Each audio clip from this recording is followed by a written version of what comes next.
A seminarian who is now a priest told us a story when he was a seminarian that he went for an apostolic work in a certain village.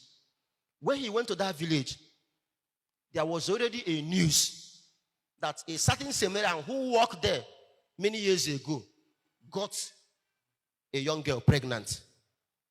And ever since that incident, every seminarian that goes on apostolic work there is called Ewe Nebuoko.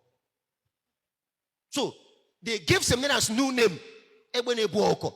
So when this seminarian came, the name, he inherited the name, even though he wasn't the person that got the girl pregnant. He inherited the name. When he passed, he said, see Ewe, see him, see him. This thing was troubling him. And then one day, a young girl wrote a love letter to seminarian, to him.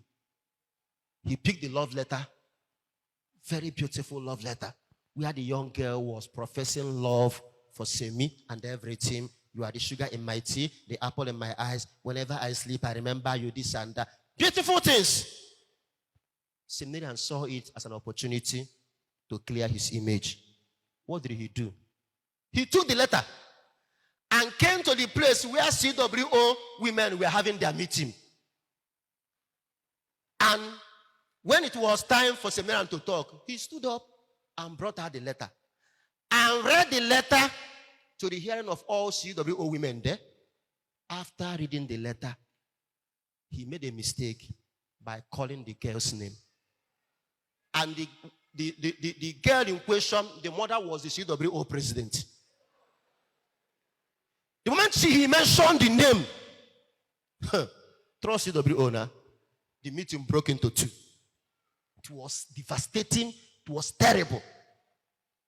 That was how the woman resigned as CWO president. The daughter traveled out of the village and didn't come back again. She ended up marrying a foreigner. She didn't marry from their land. The priest who told us this story told us that one day he met the woman. He just finished celebrating mass. A woman with kids came to greet him.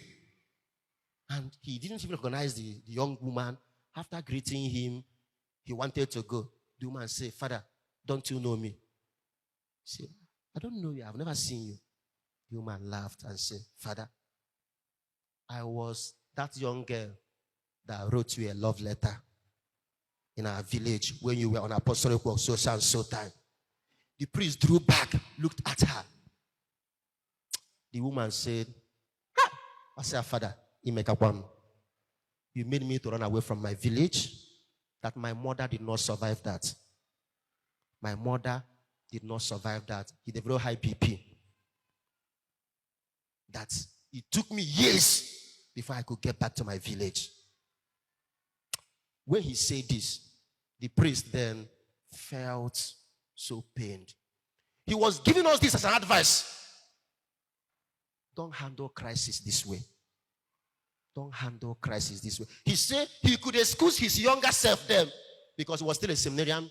He was younger, not with much experience and a maturity and reasoning.